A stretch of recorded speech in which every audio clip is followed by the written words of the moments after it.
Representative Stacy Joe Adams, thank you so much for joining me. I'm excited to talk to you and just learn a little bit about what you have going on this session. Okay, yeah. Um, I'm s- glad you had me on. Appreciate oh, it. of course, no, anytime. And so this is your second year going into this session, right? Second year? Yes. Yes. Does it feel any different than the first? Yes. I feel a little bit more prepared this time. So when you first go in, you have no idea what to expect. And so at least I have some understanding of what to expect. Of course. So what are your top priorities heading into this 2026 session? So I'm an insurance agent by trade, and homeowners insurance rates are top of mind for most of my constituents. We hear a lot about rising rates, and I think we are number third in the country for the highest rates. And so I'm running a few insurance bills, especially in the homeowner space, to try to get some prices down. Not all of it is regulating the insurance companies, but some other avenues too, because as we know, there's no silver bullet to fix the problem. So I'm looking at it from a bunch of different angles. Also, looking at property tax reform. There's some things that haven't been looked at in decades. And so I'm looking at that. So basically, consumer protections, affordability, we are being squeezed, our budgets are being squeezed, inflation is real. And so these are some of the areas I'm working on to try to make things more affordable. Can you go into a little bit more in depth about those bills you're filing, like specifics in terms of, because to me, homeowner insurance, property tax kind of could go over my head a little bit. So you can go into it a little bit just of what you're hoping to accomplish within those bills and how that would, help affordability. Yeah, so my bills are more about transparency. So one of the bills that I'm running is the independent actuary bill. So basically, right now, Oklahoma is a self-reporting state. So the insurance companies self-report their losses and their profits. What my bill would do would allow for an independent actuary to take a look. So instead of us just taking their word for it, we would be able to see behind the curtain and see what's really going on with the rates. It may be completely justified, the rate increases, but I feel like we need some transparency so we can see if that is accurate or not. Another bill is file. We are a use then file the rate state. So basically, insurance companies can put out a rate increase, begin using it immediately, and then notify the insurance commissioner after the fact. My bill would reverse that. It would make the insurance companies report their increases or file them first, give 60 days for review before they begin to use those rates. So, there again, we're not stopping them from raising rates. We still allow those rates to happen, but it gives us an opportunity to review those rates, well, the insurance commissioner to review those rates and sort of see if they're really necessary or not. More transparency. What about the property tax part of it in terms of that other bill? Are you hoping to kind of lower the cost of property tax for your constituents? Yeah, so there's a state question that's the signatures are being gathered right now. It's state question 842, I believe. And that bill is going around, they're circulating to get signatures to eliminate property taxes completely, which sounds great. I mean, I'm all for owning your home outright. The problem that I have right now is how are we going to backfill that money? So that money that they collect for property taxes actually funds your local schools. So your dollars stay in your community. They don't go to the capital and then get distributed back out. They're actually within your community. So that also funds our sheriff's departments and our county jails. Our sheriff was at a meeting the other day, and he made the comment that it's in the Constitution. He is not required to have a deputy. He is also not required to have a dispatcher. So if we are cutting his funds, what do you think is going to go away first? Our deputies, our dispatchers? And that is a fear of mine because these are core services that we really need. Public education, our county commissioners, and our sheriff's departments and county jails. So my bill specifically would double the homestead exemption. It's a small movement, but it is a relief for taxpayers. So it would give some relief, a little bit. we got to start somewhere. We have to take it one bite at a time. I'm afraid of a sweeping reform that is going to have severe unintended consequences.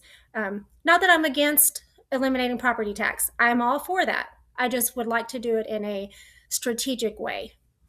You mentioned affordability and taxes already within this interview. Are there any other issues you will hope the legislature really takes up this year to try to tackle for the people of Oklahoma? Well, I do know that education is one of the top priorities for the Capitol. There are several bills. I'm not on the education committee, but I do hear the whispers in the hallways of some things that are going to be coming up. I do believe we're going to see some reforms there, some good reforms that are pro teacher, pro education, pro community. That we think that will move the needle. So we'll be watching those closely as they come through before they hit the House floor. But education's top of mind, property tax, homeowners insurance, and parental rights is a big deal too. I do have a parental rights bill. It's a common sense bill. If you want me to go into that, I can do that. Please do. Okay. So this bill right now, when your insurance company sets up an online portal, a lot of them, when your child turns 14, they send out an invite for your child to set up their own separate portal. This takes the parents' control out. What my bill does is would make the portal be accessible to the parent until the child is 18 or an emancipated minor or on their own and paying their own insurance. So if you think about it like this, when my son broke his hand and he had an x-ray when he was 14, I was not able to log into the portal to review the x-ray. So I would have to have my son log in or give me his password. And I just think that's backwards. I don't think that's Oklahoma values. I think we as parents should be able to access their medical records. This is not records that are protected by HIPAA. So there is a difference. There are some things that are still protected for children, but for the other things, it would allow the parents to be able to have access to those records. So, when you think about Southwest Oklahoma specifically, what needs do you feel that are kind of undermet at the legislature? I would assume, there's a lot of representatives representing the city, Tulsa, the big cities. I would assume there's a lot of eyes on them, and so they kind of maybe take a lot of the bandwidth up. What are some needs that you feel like in Southwest Oklahoma needs more attention at the Capitol? Probably rural healthcare. We're losing our hospitals in the rural areas. In my district, I have Duncan Regional. It's actually our biggest employer, but they are critical to my constituents. The next closest one is going to be Lawton. But you have people that live in Waurika and Ryan and Ringling that they can't drive. It's not reasonable for them to drive an hour and a half to get to a hospital. So we have to be very careful with the federal money that's being taken back. We have Medicaid expansion in Oklahoma, and I'm afraid that our hospitals in our rural areas are going to lose critical funding that could be very, very harmful. So I think rural healthcare is very important. I mean, not very many doctors want to move to rural Oklahoma, population 3,000. They stay in the metro areas. So I think we have to have that money to fund our rural hospitals. It's very critical. Constitutionally, there's one thing the legislature here in Oklahoma needs to do, like and that is passing a balanced budget. What can taxpayers expect you to do in terms of fighting for, protect, or push for within that Oklahoma budget this year? So, man, the budget. I'm on the appropriations of public safety. So every year, and I'll have that on Thursday. I'll have that committee meeting.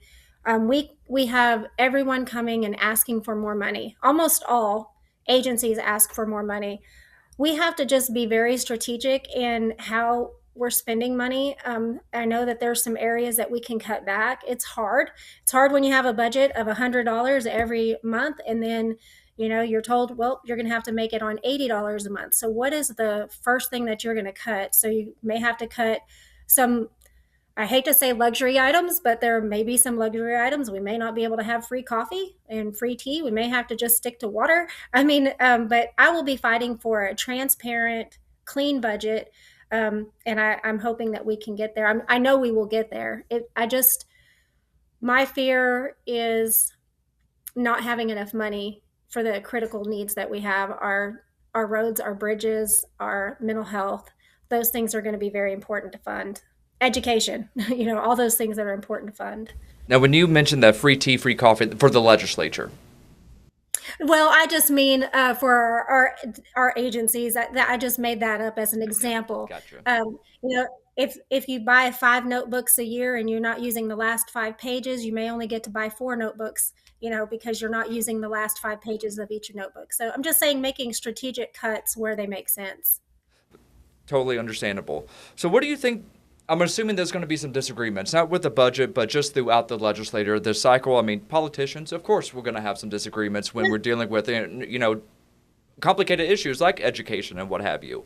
So, where do you think the biggest disagreements are going to lie this session? Is it going to be with the parties, the chambers, or do you think it's going to be kind of within the Republican caucus? I would like to say, you know, I don't know what the percentage is, but I would say it's upwards of 90% of the things that we do in that building are nonpartisan. Um, we agree on both sides of the aisle, and we can work together for things that matter for all Oklahomans. What makes the headlines, though, it's not those things. So the things that make the headlines are the ones that are a little bit more contentious. Um, I think that as Republicans and being in the Republican Party, that we all have the same principles, but we have a different idea of how to get to the end. So I think the biggest disagreements are going to be how we get there. So, um, are we going to cut? Are we going to add? To get to the same goals. Our goals are to fund our main things that we have to fund. Roads, bridges, education. But how are we going to get there? I think it's going to be more on tactics and strategic moves. Compromise is huge in politics. How do you decide what to negotiate on and what's really non negotiable for you? How do you decide that for yourself? Well, that's a tough question. I mean, you just have to go with your principles and your morals and your ethics, and you have to do the right thing even when it's hard. I remember the first time that I had to tell someone I didn't like their bill. It didn't sit right with me. My heart was pounding. I could just feel my face getting red. But the thing is, what you have to do is you have to always do the right thing, even when it's extremely difficult. So I told the guy, I don't like your bill. Here is why. And it was hard to do because it's a colleague, it's someone that I respect. And you guess what? He changed a few things and everything went fine. But you just have to always do the right thing and be willing to take the heat, even when it's very difficult. What's an issue that you think might define the session in 2026? I mean, I think they always say, there's always a surprise at the end of session. It's something that you never anticipated. That's how we bought the Lawton jail. We had no idea that that was coming down, and at the last minute, here we are. We're buying a jail in Lawton, Oklahoma. Um, I think the top priorities, from what I'm hearing now, whispers that I hear now, is going to be property tax reform for sure, homeowners insurance reform, and education. There are some talks about the Mississippi Miracle and what they did in Mississippi to move from 50th in the nation, I think, to 14th. It took them about 10 years, but it something that worked. So we're probably going to consider that. But those are the top three, I believe. Mental health is going to be another big one. I'm really thinking we're going to see some big moves with mental health. I know last year we had some problems with some shortfalls, and we had to go back in and fund them after the fact. So I think that will be a big budget issue that we have got to be able to fund mental health and the Department of Mental Health appropriately. We have people that have needs. We have the finances to do it. We have to do it correctly, and we have to make sure that that money is managed correctly. So that will probably be a big ticket item this year. If you can tell Southwest Oklahoma residents and your constituents specifically one thing that you're really focused on this session, you could just tell them one thing, what would that be and why? Affordability. I mean, we've got to be able to afford to live. So if we can make strategic reforms in the areas that we talked about, I think that our constituents, taxpayers, are going to have a better chance of being able to afford to remain in their home. Homeowners insurance is out of control. Property taxes are out of control.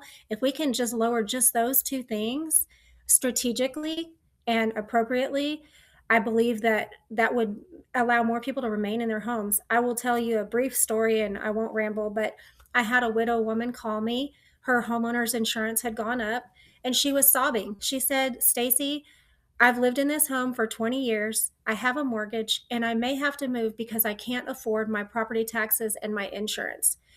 That broke my heart. It made me really realize that there are people that cannot afford to stay in the home, their dream home, their family home that they have had for all these years. And we have to do something to help protect that.